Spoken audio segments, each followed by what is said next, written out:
Welcome to சூரியகிருஷ்ண maths.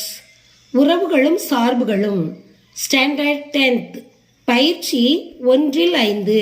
பயிற்சி 1-5ல் இப்போ 6ஆம் சம் பார்க்க போகிறோம். இந்த சம்மை வாசிக்கிறேன். f of x equal x squared minus 1 எனில் first sum f composite f composite f அதை காண சொல்லியிருக்காங்க. 2 சம் கொடுத்துருக்காங்க. எஃப் ஆஃப் எக்ஸ் கொடுத்துருக்காங்க. கொடுத்துட்டு எஃப் சேர்ப்பு எஃப், இந்த 2 சார்புடைய சேர்ப்புன்னு சொல்லலாம், காம்போசிட்னு சொல்லலாம். இப்போ எஃப் காம்போசிட் எஃப்ஐயும் எஃப் சேர்ப்பு எஃப் காண சொல்றாங்க. இப்போ முதல் சம நம்ம காணணும். அதுக்கு முன்னாடி எஃப் ஆஃப் எக்ஸ் எடுத்து முதல்ல எழுதிக்கணும். F of x equal h square minus 1. F of எக்ஸினுடைய மதிப்பு எழுதிட்டோம். இப்போ ஃபர்ஸ்ட் சம் என்ன கேட்டிருக்காங்க? எஃப் சேர்ப்பு எஃப் அதை கண்டுபிடிக்க சொல்லியிருக்காங்க. அதை கண்டுபிடிக்கிறதுக்கு நம்ம முதல்ல இது என்னதே விரிவாக எழுதிக்கணும். எஃப் ஆஃப் எக்ஸ் எழுதிக்கிடணும் முதல்ல. இதை நம்ம எஃப் சேர்ப்பு எஃப்பை நம்ம விரிச்சு எழுதிட்டோம். F of x. இப்போ எஃப் அப்படியே எழுதிக்கிடணும். இந்த எஃப் ஆஃப் எக்ஸினுடைய மதிப்பு என்ன கொடுத்துருக்காங்க? H square minus 1. இந்த எஃப் ஆஃப் எக்ஸுக்கு நம்ம மதிப்பு போட்டாச்சு. அடுத்து கீழே எஃப் இருக்கு பாருங்க. இந்த எஃப் ஆஃப்க்கு நம்ம மதிப்பு போடணும். அதுக்கு முன்னாடி கண்டுபிடிங்க. எஃப் ஆஃப் எக்ஸை முதல்ல இப்போ எழுதிக்கிடணும். எச் ஸ்கொயர் மைனஸ் 1 எழுதிக்கிட்டு இங்கே என்ன கொடுத்துருக்காங்க? ஏற்கனவே எஃப் ஆஃப் எக்ஸ் கொடுத்துருக்காங்க, எக்ஸ் மைனஸ் 1. அதை இந்த எக்ஸ் ஸ்கொயர்டில் நம்ம பிரதியிடணும். இது எல்லாத்தையும் இதில் நம்ம பிரதியிடணும். இப்போ கவனிங்க. எஃப் இப்போ என்ன செய்யணும்? இதை எழுதணும். எக்ஸ் ஸ்கொயர்டு இதில் தான் நம்ம அதை பிரதியிட போகிறோம். எக்ஸ் ஸ்கொயர்டு மைனஸ் 1 த ஹோல் ஸ்கொயர்டு. ஏன் நம்ம ஹோல் ஸ்கொயர்டு போடுறோம்? இங்கே ஆல்ரெடி ஸ்கொயர்டில் இருக்குது. அதனால இதை எல்லாத்தையும் எழுதி நம்ம ஹோல் ஸ்கொயர்டு போடுறோம். இந்த பின்னாடி என்ன இருக்குது? மைனஸ் 1. அதை மறக்காமல் எழுதிடணும். இந்த எக்ஸ் ஸ்கொயர்டுக்கு தான் இதை நம்ம பிரதிவிட்டுருக்குறோம். இந்த மைனஸ் 1 எழுதிடணும். இப்போ ப்ராக்கெட்டை மூடிடணும். அடுத்து எஃப். இங்கே கவனிங்க ஒன்று. இங்கே எப்படி இருக்குன்னு பாருங்க. A minus b the whole squared அந்த ஃபார்முலால இருக்கு. அந்த ஃபார்முலால நம்ம இதை விரிச்சு எழுதணும். கவனிங்க. A minus b the whole squared. இதுக்கு ஃபார்முலா எப்படி எழுதுவோம்? A squared plus b squared minus 2ab. இதான் இதனுடைய விரிவு. இப்போ நம்ம இது பிரகாரம் இதை நம்ம பார்க்க போறோம். இது ஏ, இது பின்னு வச்சுக்கிடணும். சரி, இப்போ கவனிங்க. இப்போ முதல்ல என்ன கொடுத்துருக்காங்க? ஏ ஸ்கொயர் கொடுத்துருக்காங்க. அப்போ ஏ ஸ்கொயர் நம்ம எழுதணும். இது ஏ ஸ்கொயர் எழுதிட்டோம். ஆல்ரெடி எக்ஸ் ஸ்கொயர் கொடுத்துருக்கனால இது ஏ ஸ்கொயர் எழுதியாச்சு. அடுத்து என்ன எழுதணும்? பி அடையாளம் போட்டாச்சு. அடுத்து பி ஸ்கொயர்டுனா 1 தான் பி ஸ்கொயர்டு எழுதியாச்சு. ஏ ஸ்கொயர்டு பி ஸ்கொயர்டு எழுதியாச்சு. அடுத்து என்ன அடையாளம் போட்டிருக்காங்க? மைனஸ் 2 போட்டிருக்காங்களா? அடுத்து ஏ எழுதணும். H square. அடுத்து பி எழுதியாச்சு. அப்போ a square plus b square minus 2ab எழுதிட்டோம். அடுத்து என்ன எழுதணும்? இந்த மைனஸ் 1 மறந்துடக்கூடாது, பின்னாடி இருக்கு. அது மைனஸ் 1. அதையும் நம்ம போட்டு பிராக்கெட்டை மூடிடணும். இப்போ கவனிங்க. இப்போ எஃப். இப்போ இது ரெண்டையும் நம்ம பெருக்கணும். இது அடுக்கில் இருக்கு. H squared 2. அப்போ என்ன வரும்? x4 பிளஸ் ஒன்னையும் பெருக்கணும். ஒன்னையும் பெருக்கும்போது 1 ஓரன் 1 தான் வரும். மைனஸ் இந்த 2ஐயும் இந்த 1ஐயும் பெருக்கணும். ஓரன் 2 பெருக்காச்சு. அடுத்து இந்த எக்ஸ் ஸ்கொயர்டை எழுதணும். இந்த மைனஸ் 1 எழுதணும்.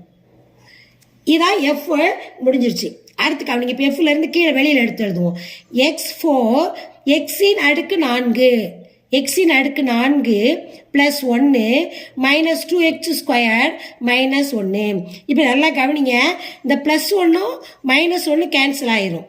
அப்போ x4 எக்ஸின் அடுக்கு 4 அப்படிதான் இதை சொல்லணும். எக்ஸின் அடுக்கு 4 மைனஸ் 2x ஸ்கொயர். இதுதான் எதனுடைய ஆன்சர்? எஃப் சேர்ப்பு எஃப் இதனுடைய ஆன்சர். இப்போ ஃபர்ஸ்ட் சம்மோட ஆன்சர் கண்டுபிடிச்சாச்சு. இப்போ செகண்ட் சம்மோட ஆன்சர் பாருங்க. செகண்ட் சம் நம்ம கொடுத்துருக்காங்க. என்ன கேட்டிருக்காங்க? எஃப் சேர்ப்பு எஃப் அப்படி கேட்காங்க. இப்போ அதை நம்ம எழுதணும். இதை நம்ம இப்போ விரிச்சு எழுத போகிறோம். எஃப் சேர்ப்பு எஃப் ஆஃப் எக்ஸ் எழுதிட்டோம். இப்போ எஃப் சேர்ப்பு எஃப் இப்போ எஃப் ஆஃப் எக்ஸுக்கு நம்ம மேலே என்ன கொடுத்துருக்காங்க, எஃப் ஆஃப் எக்ஸ் ஸ்கொயர்டு என்ன கொடுத்துருக்காங்க, எக்ஸ் ஸ்கொயர்டு 1 கொடுத்துருக்காங்க. அதை நம்ம அப்படி எடுத்து எழுதணும். X square minus 1 f of x எழுதிட்டோம். இப்போ அடுத்து எஃப் பிராக்கெட்டில் எஃப் போட்டு இப்போ நல்லா கவனிங்க, இந்த எக்ஸ் ஸ்கொயர் மைனஸ் 1 எழுதிடணும். எழுதிட்டு அடுத்து என்ன செய்யணும், இப்போ எஃப்எக்ஸ் நம்ம இப்போ எழுத போகிறோம். அது எப்படி எழுதணும்னு கவனிங்க. இப்போ முதல்ல இது வந்து எக்ஸ் ஸ்கொயர் எழுதியாச்சு, எஃப் ஆஃப் எக்ஸு. இப்போ இங்கே கொடுத்துருக்க எஃப் ஆஃப் எக்ஸு இங்கே போடுங்க. போட்டு என்ன செய்யணும், இதையெல்லாம் இந்த எக்ஸ் ஸ்கொயர்டில் பிரதியிடணும். இப்போ எஃப்எக்ஸுக்கு நம்ம பிரதியிட்டுட்டோம். அடுத்த ஸ்டெப் என்னது, இந்த எஃப் ஆஃப் எக்ஸுக்கு நம்ம பிரதியிடணும். அப்போ முதல்ல என்ன செய்யணும், x squared f of x எழுதணும். இது எஃப் ஆஃப் எக்ஸ் தான் எழுதிட்டோம். இந்த எல்லாத்தையுமே எக்ஸ் ஸ்கொயர்டுக்குள்ளே கொண்டு வரணும். இப்போ கவனிங்க, எக்ஸ் ஸ்கொயரில் கொண்டு வரும்போது என்ன செய்யணும், எஃப் எழுதி பிராக்கெட் போட்டு X square minus -1 the whole squared. இந்த எக்ஸ் ஸ்கொயர் இருக்கனால இது என்ன செய்யணும், ஹோல் ஸ்கொயர்டாக எழுதிடணும். -1 இந்த -1 போட்டுடணும். இப்போ பிராக்கெட் மூடிடணும். ஏற்கனவே நம்ம இங்கே முதல்ல கண்டுபிடிச்ச மாதிரியே தான் எழுத போகிறோம். அடுத்து கவனிங்க எஃப். இப்போ இது ரெண்டு என்ன செய்யணும், a minus b the whole ஸ்கொயர்டுன்னு இருக்கு. அதே ஃபார்முலா தான், முதல் கணக்கு கண்டுபிடிச்சோம்ல அதே மாதிரி தான் இப்போ இதையும் கண்டுபிடிக்கணும். a minus b the whole squared, a squared plus b squared minus 2ab. இதுதான் இங்கே பிரதியிட போகிறோம். இப்போ இதான் a, இது b. இப்போ a ஸ்கொயர்டு எழுத போகிறோம். a ஸ்கொயர்டு இது ஸ்கொயர்டு எழுதியாச்சு. அடுத்து என்ன அடையாளம், ப்ளஸ் பி ஸ்கொயர்டு, இதுதான் பி. அப்போ பி ஸ்கொயர்டு எழுதிட்டோம். அடுத்து என்ன கொடுத்துருக்காங்க, மைனஸ் 2a எழுதணும். அடுத்து என்ன எழுதணும், b எழுதணும். அப்போ a squared plus b square minus 2ab எழுதிட்டோம். அடுத்து இந்த பிராக்கெட்டில் இன்னும் முடியலை, பிராக்கெட்டுக்கு வெளியில் இருக்க -1 ஞாபகமாக போட்டுறணும். மறந்துட்டா அப்புறம் கணக்கு தப்பாயிரும். இப்போ கவனிங்க, இப்போ இது நம்ம பெருக்க போகிறோம். எக்ஸ் ஸ்கொயர்டு எக்ஸையும் பெருக்கும்போது என்ன வரும், x4 ப்ளஸ் 1 பெருக்கும்போது 1. இப்போ இந்த 2 இந்த 1ஆல் பெருக்கணும். 2 இந்த எக்ஸ் ஸ்கொயர்டை அப்படி எழுதிடணும். இந்த -1 அப்படி எழுதிடணும். f4 plus 1 minus 2x square minus 1. இந்த -1 ப்ளஸ் 1 கேன்சல் ஆயிரும். x4 minus 2x square. இதுதான் f4 plus 1 minus 2x square minus 1 இருக்கு. இந்த ப்ளஸ் 1 -1 கேன்சல் ஆயிரும். அப்போ இருக்கிறது என்னது, எக்ஸின் அடுக்கு 4 மைனஸ் 2x ஸ்கொயர் இருக்கு. எஃப்எக்ஸ் வந்து இது இருக்கு. இப்போ எஃப்எக்ஸுடைய மதிப்பு நம்ம கண்டுபிடிக்கணும். அதுக்கு என்ன செய்யணும், முதல்ல எஃப் ஆஃப் எக்ஸ் நம்ம ஏற்கனவே என்ன கண்டுபிடிச்சிக்கோம், எக்ஸ் ஸ்கொயர் மைனஸ் 1. இப்போ இதை போடணும், இதை இந்த பக்கம் போடணும். x4 minus 2x squared. இப்போ இது எல்லாத்தையுமே இந்த எக்ஸ் ஸ்கொயர்டில் பிரதியிடணும். நல்லா கவனிங்க. இப்போ நம்ம எஃப் ஆஃப் எக்ஸ் வந்து எக்ஸின் அடுக்கு 4 மைனஸ் 2x ஸ்கொயர்டு வச்சுருக்கோம். இப்போ எஃப் ஆஃப் எக்ஸ் கண்டுபிடிக்கிறதுக்கு எஃப் ஆஃப் எக்ஸ் நம்ம எழுதியிருக்கோம், இதே எழுதியிருக்கோம். இந்த எக்ஸ் ஸ்கொயர்டில் இது எல்லாத்தையும் பிரதியிடணும். அப்போ எக்ஸ் ஸ்கொயர்டில் ஏற்கனவே என்ன சொல்லியிருக்கேன், இது எல்லாம் ஹோல் ஸ்கொயர்டில் நம்ம எழுத போகிறோம். இப்போ x4 minus 2x squared bracket the whole squared.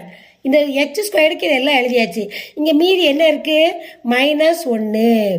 இதுதான் எதனுடைய ஆன்சர், எஃப் சேர்ப்பு எஃப் சேர்ப்பு எஃப்.